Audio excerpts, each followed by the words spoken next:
Ei, gente, bom dia, tudo bem? E aí, bora começar mais um dia agradecendo ao Senhor, colocando diante dele aí os nossos planos para hoje, pedindo a proteção dele para esse dia 29 de fevereiro. Só vamos viver esse dia daqui 4 anos de novo. Quinta-feira, né? Final de semana tá começando a chegar.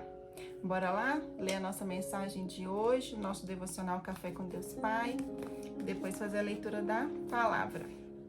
O título hoje é Travessias da Vida. Logo em seguida, Jesus insistiu com os discípulos para que entrassem no barco e fossem adiante dele para o outro lado, enquanto ele despedia a multidão. Mateus 14, 22. Essa passagem nos mostra que, depois de Jesus ter multiplicado os pães e os peixes diante de uma multidão, ele dá uma ordem aos discípulos para que entrassem no barco e atravessassem para a outra margem, enquanto ele subiria ao monte para orar. Enquanto os discípulos faziam a travessia, levantou-se uma grande tempestade. Não é porque Jesus não estava no barco que ele não estava no controle da situação. Ele aparece logo em seguida e dá uma ordem para que o vento se acalme, levando os discípulos a saírem do mar revolto e desfrutarem de uma grande bonança. Então, se hoje você está no meio de uma tempestade e as circunstâncias à sua volta têm trazido medo e pavor, acalme seu coração. Entenda que não é porque você está no meio de uma tempestade que Jesus não está no controle. Eu quero que você se sinta encorajado hoje, mesmo que a tempestade esteja no seu ápice. E isso não quer dizer que Jesus saiu de cena. Assim como o Senhor foi em direção aos discípulos naquele dia, não os deixando desamparados, Ele não vai desamparar você. Ele agirá no momento certo. Durante muitos anos me vi como numa grande tempestade, sem esperança de que chegaria o tempo da bonança, mas o Senhor foi fiel comigo, cuidou de mim e direcionou para que eu chegasse à outra margem e seguisse minha jornada.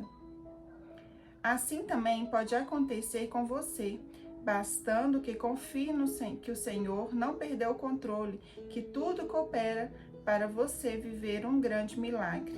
Jesus está em busca de homens e mulheres capazes de dormir em meio à tempestade. Creia, Ele está no controle. Seja qual for a tempestade da vida, viva com a certeza de que Jesus está no controle. Amém. A leitura é Marcos 5, a palavra-chave é descansar. Descansar no Senhor. Eu sei que é complicado às vezes quando a tempestade está muito forte. Quando as lutas estão muito grandes. Confiar, ter fé, é um sinal de que você realmente está com um relacionamento bom com o Senhor. Porque em meio às lutas, que geralmente a gente se afasta, algumas pessoas, começam a desacreditar.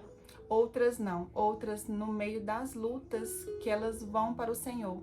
E na hora que tá tudo bem, que a situação se acalma, que a vida está boa, elas acabam se afastando, Alguns só vão ao Senhor nos momentos ruins e outras desacreditam, como aconteceu comigo. Eu desacreditei de Deus, eu comecei a questionar a existência de Deus quando eu estava passando grandes lutas na minha vida. E foi aí que o Senhor usou pessoas para vir até mim me mostrar que Ele não tinha perdido o controle da minha vida. E que mesmo que eu estava lá no fundo do poço, Ele ainda estava comigo. E Ele ainda era Deus da minha vida. E que não era os problemas, as lutas, o trauma, a perda não era maior do que Ele na minha vida. E que eu precisava me render a Ele. Mas foi um processo, gente, não foi do dia para a noite, demorou anos para isso acontecer, para que eu realmente entendesse. E hoje eu venho aqui para falar que eu não quero que ninguém passe, sabe, esse tempo todo que eu passei assim distante do Senhor e desacredite em meio às lutas. Porque peça a Deus para usar pessoas, para usar situações, para te falar em sonhos. Se renda a Ele, que Ele vai te mostrar que Ele está no controle, que existe solução, existe alegria depois da tempestade, viu? Vamos ler a palavra? Marcos 5. Vou ler do 25 ao 34 e você lê ele todo aí. Eu vou ler sobre a mulher do fluxo de sangue que foi curada.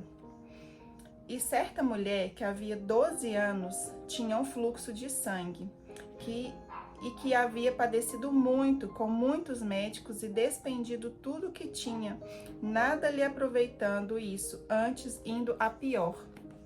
Ouvindo falar de Jesus, veio por detrás, entre a multidão, e tocou-lhe sua vestimenta, porque dizia: se tão somente tocar em suas vestes, sararei.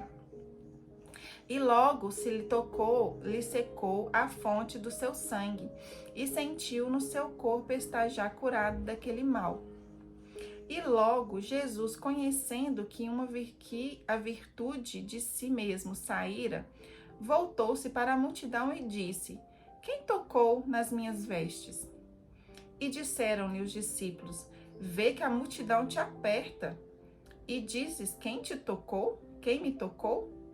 E ele olhava ao redor para ver a quem isso fizera.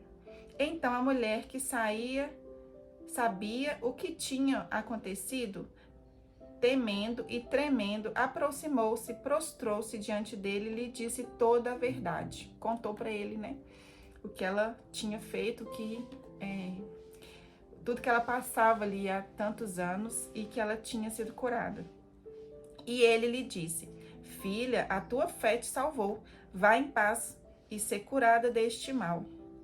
Amém. Gente, tem várias passagens na Bíblia que falam, que o Senhor fala, que Jesus fala: a tua fé te curou, a tua fé te salvou.